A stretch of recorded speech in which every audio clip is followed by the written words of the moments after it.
Nakatakdang magpatupad ng Dynamic Learning Program ang Department of Education, DepEd ngayong buwan. Layo nitong suportahan ang pagpapatuloy ng edukasyon sa mga eskwelahang nasalanta ng Bagyong Christine at Leon. Si Clazel Pardilla ng PTV sa Balitang Pambansa. Clay.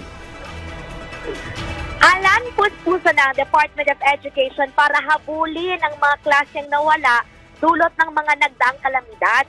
Ayon sa DepEd, dalawa na sa higit 20 araw ang naantalang pasok sa Metro Manila, mga rehiyon ng Ilocos, Cagayan, Mimaropa at Calabarzon dahil sa bagyong Julian, Christine at Leon.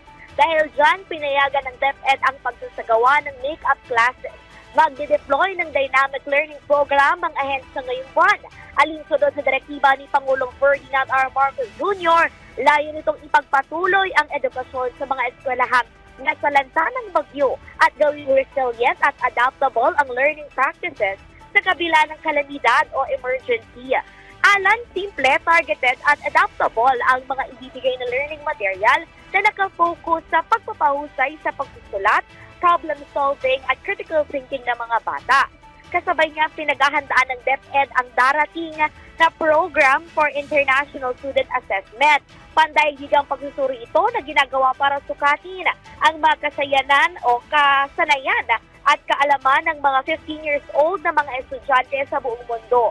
Noong 2022, nasa bottom 10 ang Pilipinas sa 81 bansang lumahok sa PISA. Kaya tinututukan ng DepEd ang critical analysis sa mga bata bukod sa pagtuturo ng matematika at siyensya. Yan na muna ang latest. Balik sa'yo, Alan. Maraming salamat, Clazel Pardilla.